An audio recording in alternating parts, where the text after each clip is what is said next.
Mesdames et messieurs, je crois qu'une lueur d'espoir est en train de se dessiner dans la situation conflictuelle du Proche-Orient. Lors d'un conseil de sécurité d'urgence au niveau des Nations Unies, et vous devez savoir que la France, en partenariat avec Washington, sont actuellement à pied d'œuvre pour un cessez-le-feu de 20 jours, de 21 jours. Donc, la France et Washington et les États-Unis sont en train de travailler là-dessus. Et donc, sont pour le cessez-le-feu. Ça, c'est premièrement. Deuxièmement, en fait, Téhéran, je parle de l'Iran, vient carrément de déclarer que si la situation n'est pas maîtrisée, qu'ils vont entrer directement en conflit sur le territoire libanais et qu'ils vont aider le Liban par tous les moyens possibles et impossibles si la situation n'est pas maîtrisée. Et c'est le ministre des Affaires étrangères iranien, n'est-ce pas, qui a fait cette déclaration-là, mesdames et messieurs. Et donc, le représentant de l'Israël, je veux parler de l'ambassadeur de l'Israël auprès des Nations Unies, a aussi fait une déclaration, raison pour laquelle je dis qu'il y a une lueur d'espoir qui est en train de se dessiner pour la paix et pour le cessez-le-feu.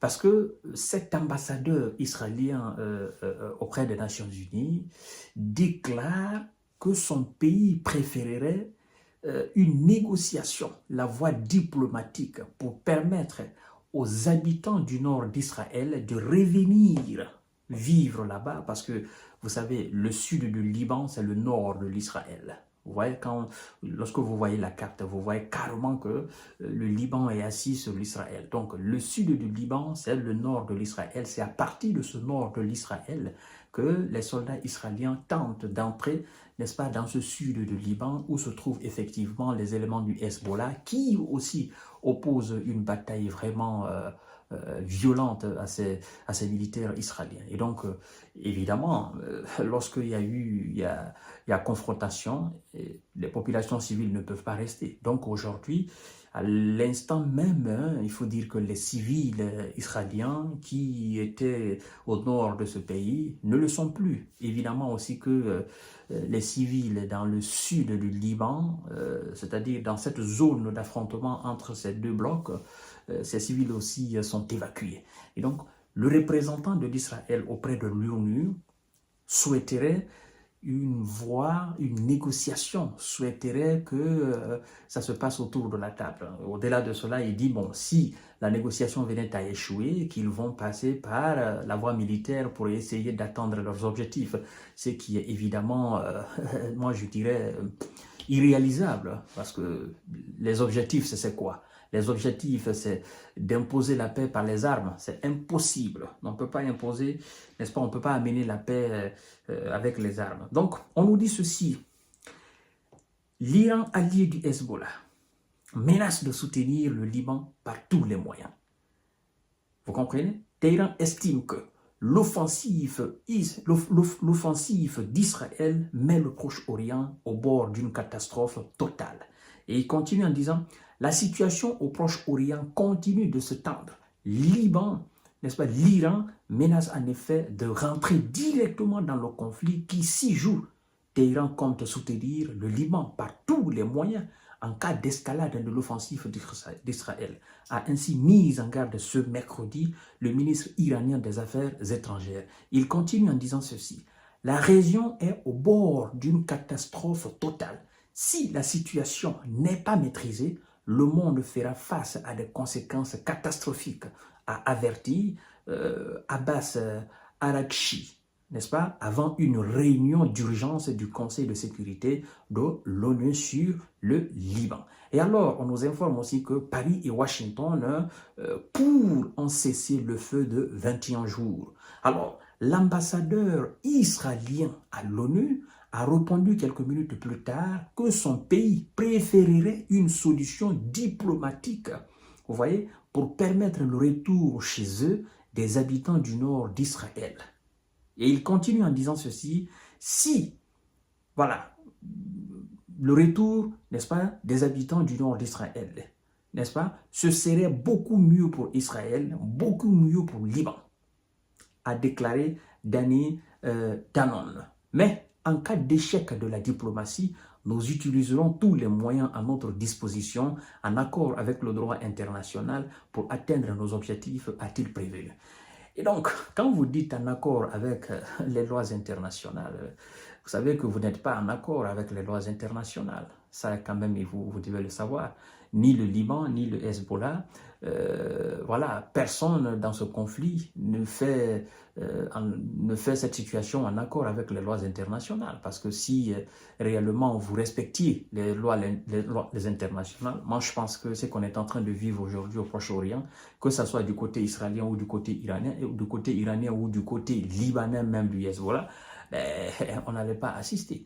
Et donc, comme vous-même vous dites, monsieur le diplomate, que vous préférerez, votre État préférerait effectivement une voie diplomatique, une solution diplomatique afin de permettre à vos populations de revenir dans le nord de votre pays, mais aussi permettre aux populations, effectivement, dans le sud du Liban de revenir dans leur localité.